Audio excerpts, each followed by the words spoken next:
अस्सलाम वालेकुम, आप देख रहे हैं रिपोर्ट कार्ड में हूँ अलीना फ़ारूक शेख। अब से कुछ देर पहले बड़ी खबर आई है और वो ये कि GHQ में फॉर्मेशन कमांडर्स की जो कॉन्फ्रेंस हुई है उसका एलामिया जारी किया गया है।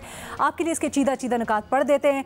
इसमें जी 9 मई को जो वाक़या हुआ उसकी पुरज़ोर अल्फाज में मजम्मत की गई है और जो तमाम तर अफराद इसमें मुलव्विस थे उनको कैफरे किरदार तक पहुँचाने के अज़्म का अदा किया गया है। अब इसमें फोरम ने शहदा की अजीम कुर्बानियों जिनमें मुसल्लह अफवाज, कानून नाफिज करने वाले इदारों के अफसरान और जवान और सिविल सोसाइटी के शहदा शामिल हैं, उनको ज़बरदस्त खिराज अक़ीदत और खिराज तहसीन भी पेश किया गया। रियासत पाकिस्तान और मुसल्लह अफवाज शहदा पाकिस्तान और उनके अहल खाना को एहतराम की निगाह से देखती है और उनकी लाजवाल कुर्बानियों को हमेशा सराहती रहेगी। आर्मी चीफ ने यह भी कहा कि पाकिस्तान की अवाम और मुसल्लह अफवाज का आपस में गहरा ताल्लुक है जो कौमी सलामती में मरकजी हैसियत रखता है। आर्मी चीफ ने कहा कि कौम के भरपूर ताउन से तमाम तर नापाक अज़ाइम को नाकाम बना दिया जाएगा। मज़मूम मकासद के हुसूल के लिए रियासत और रियासती इदारों के खिलाफ नफरत परवान चढ़ाने और मुल्क में अफरा तफरी फैलाने वालों के खिलाफ घेरा तंग करने की ज़रूरत पर जोर दिया गया इस कॉन्फ्रेंस के अंदर, और शुरका ने ख़ास तौर पर इसके ऊपर जोर दिया और ये भी अज़्म किया कि अब वक्त आ गया है कि इनके मनसूबा साजों और मास्टरमाइंड्स के खिलाफ कानून की गिरफ्त मजबूत की जाए। ये कहा गया कि बिगाड़ पैदा करने और इंसानी हुकूक की खिलाफ वर्जियों के पीछे पनाह लेने की तमाम तर कोशिशें बेसूद हैं। कसरत से जमा किए गए नाकाबिले तरदीद शवाहिद को ना झुटलाया ना ही बिगाड़ा जा सकता है। मुखालिफ कुव्वतों के नापाक अज़ाइम को मुकम्मल तौर पर नाकाम बनाने की राह में किसी भी जानिब से रुकावटें खड़ी करने और इबहम पैदा करने की कोशिशों को आनी हाथों से निपटा जाएगा। अफवाज पाकिस्तान मुल्क की सलामती और इस्तेहकाम के लिए किसी भी कुर्बानी से दरेग नहीं करेंगे। बड़े वाज़ेह अल्फाज में और बड़ी अहम एलामिया जो कि जारी किया गया है, खासकर 9 मई के जो वाक़यात हुए उनके तनाजुर में अपने तजियाकारों से उनकी राय जानते हैं। इससे मुतल्लिक हमें ज्वाइन कर रहे हैं इरशाद भट्टी साहब, महमल सरफराज साहिबा, शहजाद इकबाल साहब और हफीजुल्लाह न्याई साहब भी हमारे साथ हैं। शहजाद, सबसे पहले आपकी राय जानना चाहूँगी इसके ऊपर। जी बहुत शुक्रिया अलीना देखें 9 मई को जो हुआ और 10 मई को जो हुआ उसकी सब हम मजम्मत कर रहे हैं। पाकिस्तान तहरीक इंसाफ के लोग भी अब मजम्मत कर रहे हैं। पाकिस्तान तहरीक इंसाफ के चेयरमैन इमरान खान जिन्होंने शुरू में मजम्मत नहीं की, बाद में वो भी अब मजम्मत कर रहे थे और ये भी पहले दिन से हमारा मौक़िफ़ रहा है कि जो इसमें मुलविस थे या जो इसके मनसूबा साज थे उनको सज़ा मिलनी चाहिए। ऐसा नहीं हो सकता कि इतना बड़ा सानिया हो जाए, वाक़या हो जाए और आप लोगों को सज़ा ना दें, वैसे ही छोड़ दें। तो ये तो पहले दिन से हमारा मौक़िफ़ रहा है। लेकिन एक और बात भी हम बार बार करते रहे, वो ये है कि फेयर ट्रायल मिलना चाहिए। जो ड्यू प्रोसेस है वो मिलना चाहिए तमाम मुल्जिम जो इसमें इन्वॉल्व हैं। ये बड़ा ज़रूरी इसलिए भी है क्योंकि अलीना देखिए बहुत सारे ऐसे वाक़यात होते रहे हैं। माजी में आपने देखा पाकिस्तान में दहशतगर्दी थी जिसकी वजह से ड्रोन अटैक्स एक अरसे तक पाकिस्तान की सरजमीन पे होते रहे, लेकिन तमाम जो ह्यूमन राइट एक्टिविस्ट हैं, मीडिया है, बहुत सारे सियासतदान उसकी मजम्मत करते रहे थे। उसमें बड़े बड़े नाम थे, आसमा जहांगीर जैसा नाम भी उसमें था। उसकी वजह क्या थी? उसकी वजह ये नहीं थी कि वो दहशतगर्दों की हिमायत करते थे या उनके साथ खड़े हुए थे। उसकी वजह ये थी कि उनका मौक़िफ़ उस वक्त भी ये था कि जो भी दहशतगर्द मुलविस हैं कार्रवाई में, उनको एक फेयर ट्रायल मिलना चाहिए। एक जो ड्यू प्रोसेस है हमारे आईन और कानून के मुताबिक उनको प्रोवाइड होना चाहिए। तो उस वक्त भी बहुत सारे लोगों का मौक़िफ़ था। आज भी ये बहुत ज़रूरी है क्योंकि देखिए जो 9 मई को हुआ है अनप्रेसिडेंटेड है। ऐसे वाक़यात पाकिस्तान की तारीख में पहले नहीं हुए कि एक सियासी जमात जो है वो अटैक करे कोर कमांडर हाउस को जाके या GHQ के अंदर चले जाएं और जिस किस्म की इंफॉर्मेशन हुकूमत के कुछ वज़रा हम तक पहुंचा रहे हैं कि एक प्लान था, एक मंसूबा बंदी की गई और उसके बाद ये अटैक हुआ।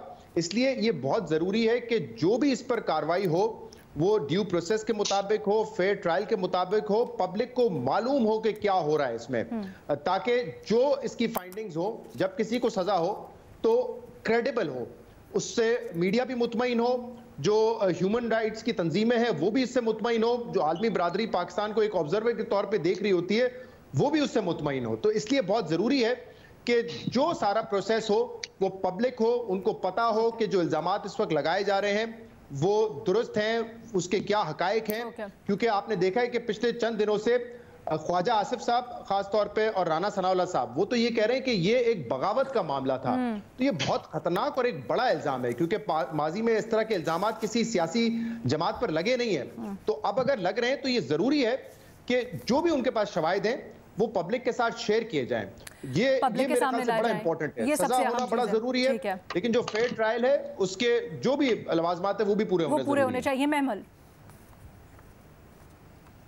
देखिए अलीना, बात ये है कि जो इल्ज़ामात और बड़े संगीन किस्म के इल्ज़ामात लगाए जा रहे हैं, इल्ज़ामात ये लगाए जा रहे हैं हुकूमत की तरफ से और रियासत की तरफ से कि ये कोई आम प्रोटेस्ट नहीं थी, क्योंकि प्रोटेस्ट ऑर्गेनिक होती हैं, उनमें बेशक तोड़ फोड़ और जलाओ घराव होता है, लेकिन रैंडमली होता है।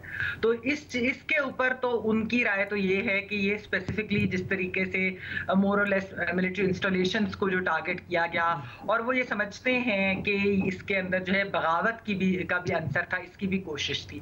अब बात यह है कि ये मिनिस्टर्स कह रहे हैं हुकूमत के, हमारे पास तो इसको वेरीफाई करने का सही बात है कि कोई तरीका नहीं है, और उनके लिए तो ये बहुत एक संगीन वॉर लाइक सिचुएशन है, और मैं इस पूरी बात से हो सकता है एग्री भी ना करूं, लेकिन बात वही है कि बहरहाल हमारे पास इंफॉर्मेशन नहीं है कि इसके ऊपर हम कोई अपनी हतमी राय बनाएं। जिनके पास होनी चाहिए वो ये क्लेम कर रहे हैं और बड़ी खौफनाक सिचुएशन का वो बता रहे हैं। लेकिन अगर उनकी ये बात दुरुस्त भी है लीना, अगर उनकी बात ये दुरुस्त है, फिर भी इसके ऊपर सवालात उठते हैं, और कि ये जिन बातों का क्लेम करें उसका एविडेंस क्या है, जो चीजें हैं अगर कोई एविडेंस है वो सामने लाया जाए।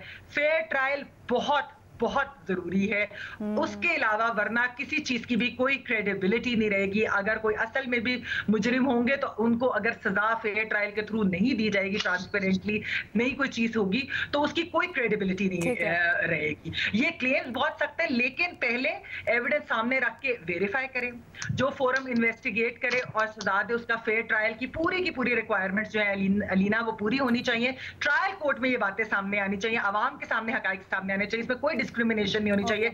एक सियासी जमात के ऊपर ये बहुत बड़े इल्जामात लगाए जा रहे हैं। ऐसा ना हो कि एक सियासी जमात कोई जो है उनके लोगों को इस तरीके से जो है उनको सजाएं दी जाए, लेकिन ये ना मालूम हो कि दूसरी तरफ से कौन कौन इन्वॉल्व था, क्योंकि देखिए ये बड़े संगीन इल्जामात हैं जो ये लगाए जा रहे हैं, तो वो भी सामने आना चाहिए, क्योंकि जस्टिस का बुनियादी असूल है कि justice must be seen to be done. तो इसलिए ये कोई डिस्क्रिमिनेशन नहीं इसमें होनी चाहिए कि जी सिलेक्टिव ट्रायल्स हो रहे हैं। और फिर मैं दोबारा कहूंगी कि फेयर ट्रायल, लोगों के सामने एविडेंस हो, हम तो वेरीफाई नहीं कर सकते, लेकिन अगर इनके पास सबूत हैं इतने बड़े संगीन इल्जामात का, वो सबूत सामने लाएं। अच्छा, कुछ सबूत अभी हमारे सामने भी आए हैं, जैसे आज एक इमरान महबूब शहरी है जिससे मुतल्लिक ये दावा किया जा रहा है, पीटीआई ने भी उसको शेयर किया काफ़ी दफ़ा अपने सोशल मीडिया हैंडल से, और ये तासुर दिया गया कि शायद वो कोई इदारों का बंदा था, लेकिन आज उससे मुतल्लिक ये सबूत सामने आए हैं कि वो पाकिस्तान तहरीक इंसाफ का ही बंदा था। लेकिन इससे मुतल्लिक इरशाद भट्टी साहब भी हमारे पैनल पर काफ़ी दावे कर चुके हैं और कहते हैं कि सबूत मौजूद हैं। क्या वो सबूत हैं, कब सामने लाए जाएंगे, ज़रा बात करते हैं मज़ीद एक ब्रेक के बाद। फॉर्मेशन कमांडर्स कॉन्फ्रेंस का एलामिया जारी हुआ है, उसी के ऊपर हम तज्जिया तबसरा कर रहे हैं। इरशाद भट्टी साहब, आपकी राय? देखिए मैडम शेख, पहली बात तो जो शहजाद ने भी की, मैमल ने भी की, कि बिला इम्तियाज़ कार्रवाई हो, कानून की हुक्मरानी नज़र आए, इंसाफ हो, फेयर ट्रायल हो। दूसरी बात इस एलामिया की कि ये जो 9 मई जो शर्मनाक दिन है, जो स्याह तरीन दिन है, जो पाकिस्तानी सियासत और पाकिस्तान के हवाले से 9/11 कहा जा रहा है, इस हवाले से ये बड़ा क्लियर किस्म का एलामिया आया है, बड़ा वाज़े एलामिया है, बड़ा क्लियर एलामिया है। मतलब है कि कोई माफ़ी नहीं, कोई रियायत नहीं, ज़ीरो टॉलरेंस, कोई इबहाम नहीं, और मतलब ये भी कि अगला मरहला आ चुका है, सख्त तरीन इक़दामात अब होने वाले हैं। और इसमें वाज़े तौर पे कुछ चीज़ें कही गई हैं कि जो इंसानी हकूक़ की फ़र्ज़ी कहानियाँ सुनाई जा रही हैं वो झूठ हैं, और उनकी सख्ती से तरदीद हुई है। आवाम को गुमराह किया जा रहा है, बताया गया है, और मुसल्लह अफ़वाज को बदनाम किया जा रहा है, और इसका मकसद सिर्फ सियासी मफादात का हसूल है। और वाज़े किया गया है कि मुल्क दुश्मन, इनके हामी और जाली बेबुनियाद प्रोपेगेंडा करने वालों से भी निपटा जाएगा। और वाज़े किया गया है कि रियासती इदारों के खिलाफ नफ़रतें पैदा करने वालों के ख़िलाफ़ भी घेरा तंग किया जाएगा। और अब जो इसमें सबसे इम्पॉर्टेंट बात है वो ये है कि बताया गया है कि अब वो मरहला आ गया है जब पहले तो मरहले में तो वो पकड़े गए, वो जितनी भी CCTV फुटेज से या तस्वीरों से जो मौजूद थे, जो 9 मई वाले दिन कोर कमांडर हाउस या आर्मी तनसीबात के पर मौजूद थे, अब मनसूबा साजों, मास्टर माइंड्स के ख़िलाफ़ कार्रवाई होगी, और आर्मी एक्ट और ऑफिशियल सीक्रेट एक्ट के तहत मुकदमे चलेंगे, ये बताया गया। और बताया गया है कि सबूत इकट्ठे हो चुके हैं, अब कार्रवाई का वक्त है। और ये भी बताया गया है कि 9 मई के मुजरमों को बचाने और इस प्रोसेस के दरमियान रुकावटें खड़ी करने वालों से भी सख्ती से निपटा जाएगा। अब आपने कहा था सबूत, मैडम शेख 4 मरहले थे कि जिसको इन्होंने किया। एक तो जियो फेंसिंग नंबर 1 की, कि उस दिन कौन पाकिस्तान तहरीक इंसाफ का सियासतदान किन से राब्ते में था, नंबर 1 वो हो गया। नंबर 2 जो तहकीक और तफ्तीश हो रही है, जो गिरफ्तार लोग हैं उनको भी उनसे भी वो सबूतों के साथ वो भी इकट्ठे किए गए हैं। नंबर 3 जो तहरीक इंसाफ के सियासतदान छोड़ चुके हैं वो सबूत दे रहे हैं, यानी ये नहीं है कि कोई दबाव के तहत या कुछ सुना जा रहा है ऐसा, वल्लाह आलम बिस्सवाब के वो दबाव, वो सबूत दे रहे हैं कि ये इस तरह हुआ था और ये हुआ था। और नंबर 4 पे पिछले 14 महीनों की जो एक तसलसल चल रहा था उस सारी डॉट्स को इकट्ठा किया गया है। तो मैंने जैसे कहा था कि ये इस अगले मरहले से पहले हो सकता है कि कोई प्रेस कॉन्फ्रेंस हो जिसमें जब कोई बड़ा नाम आए या बड़ा सियासतदान आए या बड़ी कोई कार्रवाई हो तो उससे पहले वो सबूत दिए जाएंगे। और इस हवाले से बताया गया कि ये जो आर्मी फ़ौजी अदालतें हैं इसमें वकील की सहूलत होगी, फ़ौजी अदालतों से के अपील की दोबारा सहूलत होगी, आर्मी चीफ से अपील होगी और हाई कोर्ट सुप्रीम कोर्ट में भी अपील होगी। तो फेयर ट्रायल का कहते हैं खास ख्याल रखा जाएगा, कोई बेगुनाह इससे को सजा नहीं होगी और कोई मुल्जम इससे बचेगा नहीं, मुल्जम या मुजरम। और कह रहे हैं कि आगे चल के इसके ऊपर बताया भी जाएगा अगले मरहले में इस बड़ी सख्ती देखेंगे। अच्छा, अगले मरहले में आप कह रहे हैं न सिर्फ मजीद कार्रवाई होगी बल्कि बताया भी जाएगा कि एग्जैक्टली क्या सबूत हैं, क्या शवाहिद मिले, किस तरह से आगे कार्रवाई बढ़ी सारी की सारी। न्याजी साहब आपकी गया कि सबूत के अलावा किसी के खिलाफ कार्रवाई नहीं होगी। ठीक है न्याजी साहब। अलीना ये एक अजीबो गरीब सूरत हाल से हम दो चार हैं, इसमें दो राय नहीं। मैं तो आप पहले दिन से आपके साथ जो है इसको कई दफा कई एंगल से डिस्कस कर चुके हैं। मेरे नजदीक ये रियासत पाकिस्तान के खिलाफ एक बेईमाना हमला था। दूसरी बात, बड़ी इंपॉर्टेंट बात है कि ये इसमें सबूत चाहिए नहीं है। मैं तो ये हमेशा कहा है कि इमरान खान साहब ने 1 साल जो कैंपेन चलाई है, या तुम कैंपेन्स के डायनेमिक्स समझते नहीं है, हम ये जानते नहीं है कि जब बंदा कोई तकरीर कर रहा होता है, मतलब तारिक बिन ज़ियाद ने अगर उंदुलस के किनारे पे तकरीर की थी तो क्यों हिस्सा बन गई थी? इसलिए कि उस तकरीर ने इंस्पायर किया था लोगों को। या यंग टर्क्स के आगे कमाला अतातुर्क ने जब तकरीर की थी तो उसने थोड़े से बंदों ने टर्की को जिसको कहते गुलाम होने से बचा लिया। ये जो हम तकरीरें पढ़ते हैं मार्क एंथनी की, शेक्सपियर के जो लिखी हुई, तो क्या होता है ये तकरीरें इस तरह इंस्पायर करती हैं कि अगला बंदा जोशो खरोश में कहीं से कहीं मार देता है। हसन सब्बा ने क्या किया था जब हैशिश बनाया था कि लोगों को कत्ल करवाता था और कत्ल लोग से बंदे हो जाते थे, तो ये तकारीर बताते थे। कौन सी बताएं कि वो तारिक किनारे सफीना सो पूरा आपने उनसे पता कर लिया था तारिक बिन ज़ियाद की एक तकरीर ने। तो क्राइसिस ये है कि इमरान खान साहब जो 1 साल तकारीर करते रहे हैं उससे मैं क्या अखज़ करता, उससे क्या निकला है? उससे यही निकला है कि यही होना था जो हुआ है। कि ना होता मुझे हैरत होती कि इसका मतलब इमरान खान, जिसको मैं समझता हूँ कि इस वक्त पिछले 1 साल से और हमेशा से, लेकिन पिछले 1 साल से जिस तरह वो स्पेल बाउंड करते रहे लोगों को, मेस्मराइजिंग स्पीचेस करते रहे।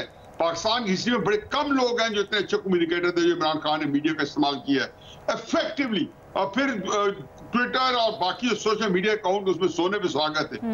उन्होंने एक बहुत सारा आज की तारीख में भी बावजूद है क्या बहुत दिलखराश और वो अफराद जो है वाकये से गुजरे हैं, इसके बावजूद पाकिस्तान कौम के अंदर एक बहुत बड़ी डिवाइड है। ये शायद फॉर्मेशन कमांडर्स के अंदर ये बात इनकॉर्पोरेट नहीं की गई। ये बिल्कुल सही कहा है कि पाकिस्तान के लोग उनकी बैकबोन है, उनकी ताकत है, लेकिन पाकिस्तान के लोगों के अंदर इमरान खान का साहब का बयानिया है, अगर उसको अभी तक एड्रेस नहीं किया गया या जो लोग उनको चाहने वाले हैं, मानने वाले हैं, उनको एड्रेस नहीं किया गया, तो इसका मतलब है कि एक कौम डिवाइडेड होगी। मैंने अपने प्रोग्राम में कहा था कि डबल जेपर्डी है। सर लेकिन ये वाला जो मामला है, ये क्या आपको ये नहीं लगता कि ये तो सियासी हुकूमत की जिम्मेदारी है ना, कि वो किस तरह से जो आम पब्लिक के मामलात हैं और उनके अंदर अगर कोई बयानिया उनको अच्छा लग रहा है तो उसको अपने दलाइल से वो मामलात को हल करें। ये फॉर्मेशन कमांडर्स का काम तो नहीं है ना, या आर्मी का काम तो नहीं है कि वो सियासी महाज पे जो बयानिया बन रहे हैं उसको। अलीना बीबी, ग्राउंड रियलिटीज ये है कि इस वक्त पाकिस्तान के अंदर मेक नो मिस्टेक, अब मुझे लफ्ज चबाने की जरूरत नहीं है, उसके लिए अगर कुछ रखा हुआ है तो हो सकता है मैमल भी मदद कर दे, जो लफ्ज चबा के बात करे। इस वक्त प्रैक्टिकली पाकिस्तान जो है, जो उसका लॉ एंड ऑर्डर सिचुएशन है, वो इस वक्त इस हुकूमत के पास नहीं है। ओके। और उसके रीजन है, और मैं उसको एंडोर्स करता हूँ। ओके। जो कुछ हो रहा है, जितने वाकयात हो रहे हैं, उनके पास है, हमें क्यों खामखा वो क्या कहता है कि बीटिंग अराउंड द बुश, कोई ना इधर उधर की बात करने की बजाय नहीं रहना चाहिए।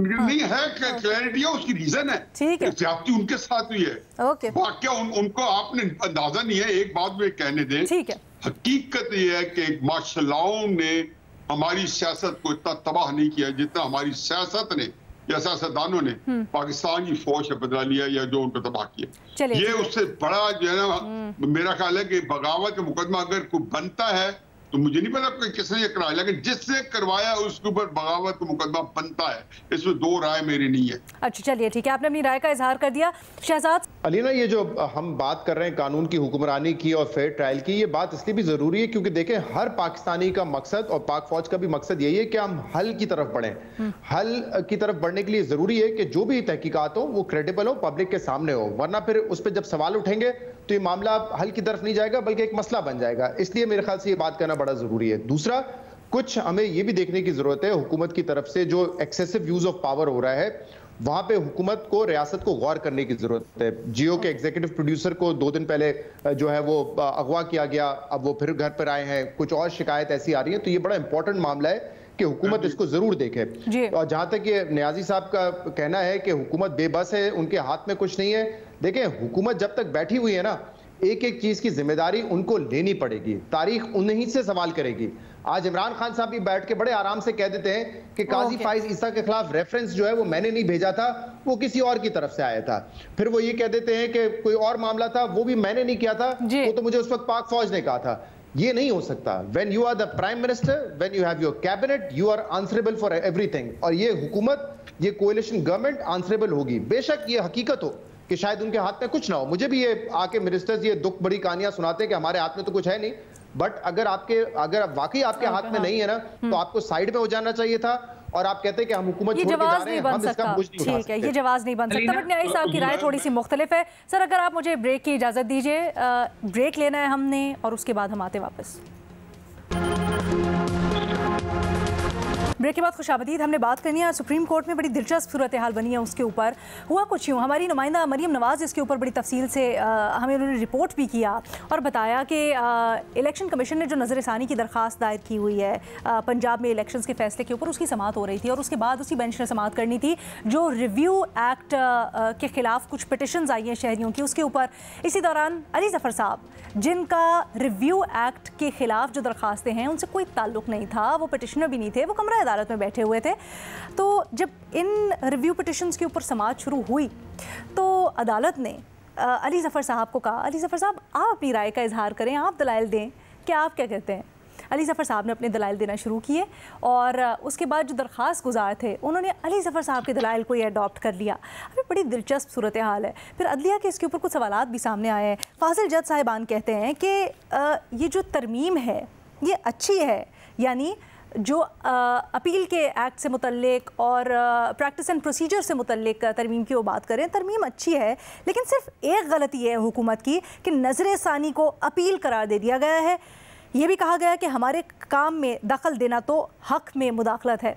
जब अली ज़फ़र साहब दलाइल दे रहे थे तो उन्होंने ये कहा कि प्रैक्टिस एंड प्रोसीजर का जो हुक्म इम्तना यानी स्टे है वो रिव्यू एक्ट पर भी लागू होता है, और दीगर भी बातें की जो आगे जाकर हम डिस्कस करेंगे। इसके ऊपर पाकिस्तान बार काउंसिल का आज इजलास हुआ और उन्होंने डिलिब्रेट किया और अदलिया से कुछ मुतालबात भी किए हैं, एतराज़ात भी किए हैं। वो ये कहते हैं कि ये बड़ा मायूब है कि पार्लियामेंट का काम है कानून साजी करना, वो एक कानून साजी करते हैं और वो कानून साजी है जो बड़ा देरीना मुतालबा भी रही है बार काउंसिल्स का, जो वकीला कम्युनिटी है उनका। लेकिन जब वो कानून साजी हो जाती है तो उसके ऊपर या तो उसको कलअदम करार दे दिया जाता है या फिर उसके ऊपर स्टे ऑर्डर आ जाता है। ये उनकी राय में गलत है और आज अपने फोरम के थ्रू उन्होंने मुतालबा किया है कि इसके ऊपर जो स्टे ऑर्डर है खासकर वो ख़त्म किया जाए। और साथ ही साथ दीगर उन्होंने मुतालबात भी किए हैं। अपने तजियाकारों से उनकी राय जानते हैं इसके ऊपर कि ये जो एतराज़ उठाया जा रहा है कानून साजी से मुतल्लिक पाकिस्तान बार की जानिब से, क्या ये दुरुस्त है? इरशाद भट्टी साहब।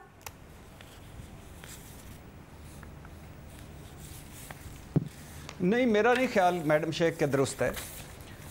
कानून साजी पार्लियामेंट का हक है, मगर कानून साजी किसी एक शख्स के लिए तो नहीं हो सकती ना, क्या अपनी चंद ज़ातों के लिए तो नहीं हो सकती ना। और कानून साजी एक जिसमें नीयत का अमल दखल हो वो तो नहीं हो सकती ना, टाइमिंग्स का अमल दखल हो वो तो नहीं हो सकती ना, ज़ाती दुश्मनी हो, ज़ाती मुखालफतों पे तो नहीं हो सकती ना। दूसरी बात ये है, और कानून साजी वैसे करनी तो हम गरीबों के लिए चाहिए थी, लेकिन अपने लिए भी करो, मगर ये तो नहीं कि सारा पार्लियामेंट आपकी ताबे हो जाए। दूसरी बात है मैडम शेख, 2 सूबों का इलेक्शन, अच्छी बात है कि चीफ जस्टिस साहब और सुप्रीम कोर्ट भी ग्राउंड रियलिटीज़ के करीब आ रहे हैं। रिव्यू एक्ट तो वो है कि जो कि प्याज की मानद है, इसकी जो भी निकालते जाएंगे आगे से एक और परत निकलती आएगी। 90 दिन गुजर गए, 30 अप्रैल गुजर गई, 14 मई गुजर गई, तो अब आइन तो गया, सुप्रीम कोर्ट के फैसले गए, लिहाजा क्या बात करनी। नहीं सर, रिव्यू एक्ट, माजरत मैं आपको यहाँ पर जरा टोक रही हूँ, माजरत के साथ मैं आपको यहाँ जरा टोक रही हूँ सर। रिव्यू एक्ट वो है जिसमें जो अज खुद नोटिस है 184(3) के तहत, उसके ऊपर रिव्यू का दायरा कार बढ़ा के अपील जितना कर दिया गया है, तो उसमें सिर्फ ये नहीं आएगा, इलेक्शन से मुतालिक फैसले नहीं आएंगे, उसमें जितने भी फैसले हों जो कि 184(3) के तहत दिए गए हों वो सब आएंगे। जी मैडम शेख बिल्कुल ठीक कह रहे हैं, उसमें जहांगीर तरीन भी आएंगे, उसमें नवाज शरीफ भी आएंगे, उसमें सारे आएंगे। इस पे कई मरतबा बात हो चुकी है।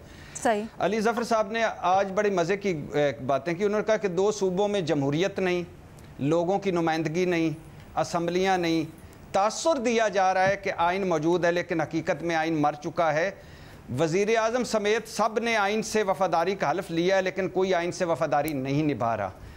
लेकिन अली ज़फ़र साहब शायद भूल गए कि इन दिनों मुल्क में जश्न आइन है और दूसरी तरफ जनाजा आइन भी है। अली ज़फ़र ये भी भूल गए हैं कि मौलाना साहब तो आप फरमा चुके हैं कि मईशत ठीक होगी तो इलेक्शन होंगे, 2 सूबों का भूल जाइए, ये तो अगली पे बात आ गई है।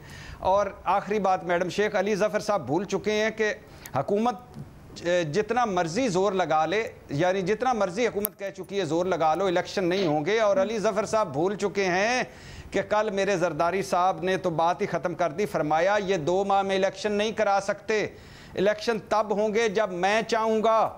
वाह वाह, साईं तो साईं, साईं का फरमान भी साईं, इलेक्शन तब होंगे जब मैं चाहूँगा। लफ्ज़ मैं पर गौर फरमाएं, मैं चाहूँगा मतलब आज आइन भी जरदारी साहब, जमहूरियत भी जरदारी साहब, इलेक्शन भी जरदारी साहब, मुद्दई भी जरदारी साहब, गवाह भी जरदारी साहब, वकील भी जरदारी साहब, जज भी जरदारी साहब, अदालत भी जरदारी साहब, सब कुछ जरदारी साहब।